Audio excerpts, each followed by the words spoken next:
Back with part two. One of the characters that surprised me most in Mass Effect 2 was Thane here.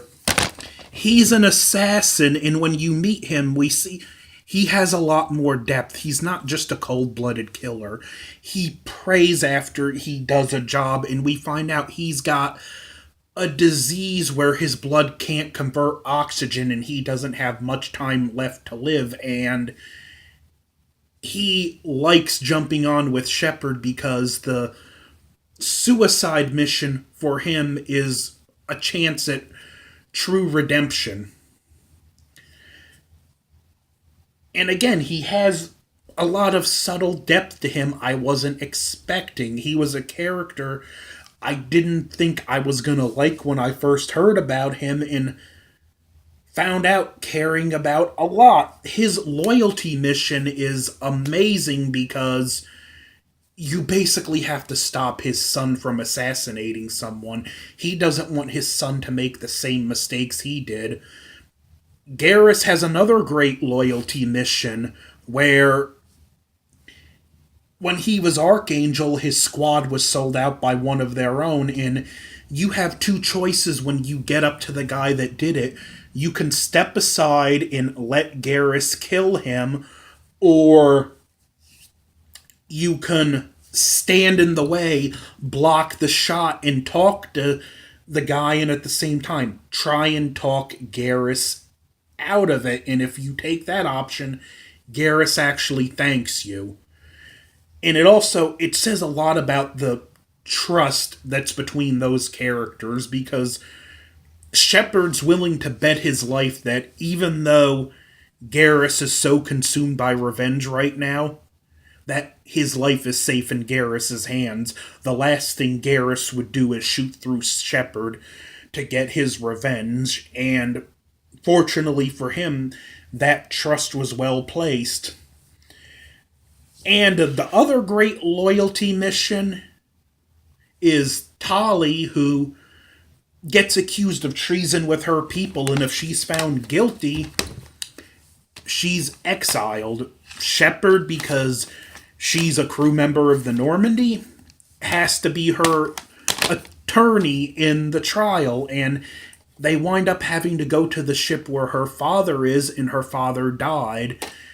And it ends with, if you make the right choice, Shepard making a passionate speech, her being exonerated and continuing on the journey. And again, you can see just a touching relationship between these characters, even before, if you choose the romance with her, it's really telegraphed that she cares about Shepard a great deal, and it pays off a few discussions with them later.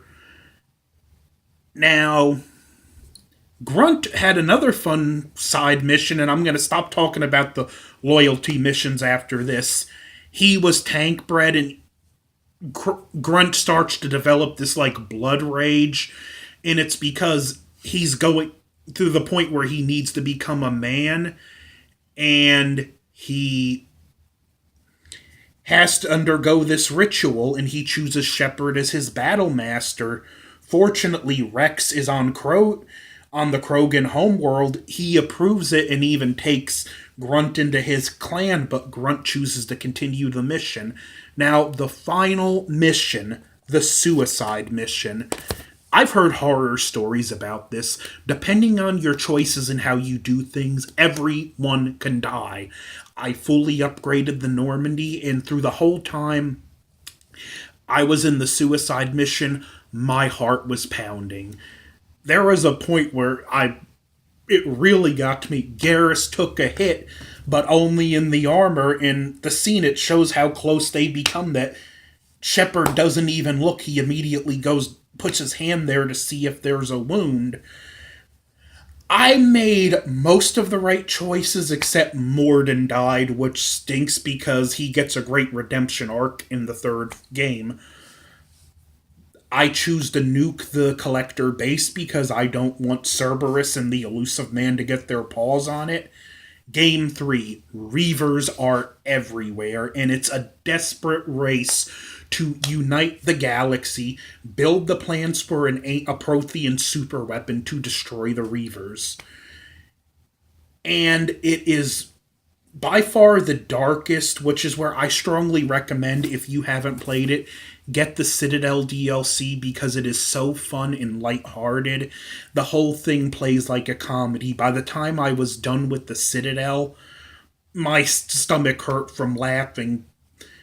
And again, you get some touching moments between the characters. I mean, this film has some of the most touching moments between the characters.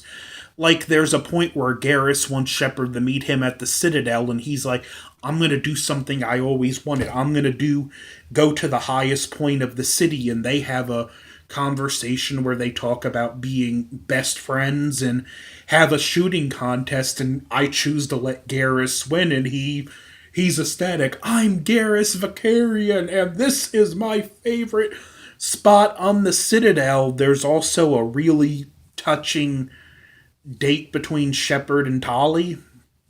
In this game, you get to help retake her home world, and if you make the right decisions, you make peace between her people and the Geth. Either way, a character introduced in the second game, Legion, and I'm not going in much detail because this is just my thoughts, dies, but if you choose to save the Geth over Tali's people, her people are wiped out and she jumps off a cliff in despair. I don't know what happens if you choose the Geth over her people, but I know the Geth actually help her people and help rewrite their immune system so they won't need their suits anymore. And by the end of this game, it is just so emotional. The three most emotional points, well, four, was in a dialogue exchange between Shepard and Tali right before they face the Reaver and reclaim her homeworld. A big discussion between Shepard and Grunt where they stay behind. A discussion between Garrus and Shepard where they're talking about the inevitability that they might die, and Shepard tells them, look, there is no Shepard without Vakarian. If I make it and you don't, I'll be looking down, and I'm always going to have your back one way or the other. Or the final conversation between Shepard and Tali, where Tali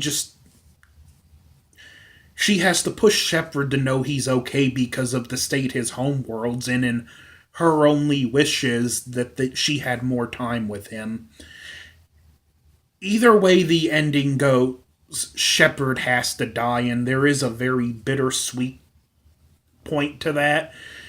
Even before he goes off on his own, Tali and Garrus get hit, and he calls an evac because he wants them out of there. In another heartbreaking piece of dialogue, when he tells Tali, go home, you have to live, you have to build yourself a home, and she doesn't want to leave him. She tells him, you are my home. At the end, I made the hard choice. One was to take control of the Reavers. One was to destroy all synthetics, which also includes a valued party member, Evie. I chose to destroy all the synthetics because I just felt personally that the galaxy would sleep easier if all the Reavers were destroyed. But the Mass Effect Trilogy, it's a great game. This one especially, coming from that awkward phase between the old and the new of the last console generation, has aged well. These two build on the foundations and make a great story that is one of the greatest in science fiction history. So, if you have not played it, I strongly recommend you hunt these three games down. And for this, definitely get the Citadel DLC. I might do a full review on that in the future. And this really isn't a review, just my thoughts. So, I'm not going to rate it, but I'm going to highly recommend it because I'll say this, I'm judging these three games as one, and in my top 10 all-time favorite games, somewhere on there is a place for the Mass Effect Trilogy. So that's my thoughts on Mass Effect. What were your experiences with it? Don't forget to like, share, comment, subscribe. Over and out.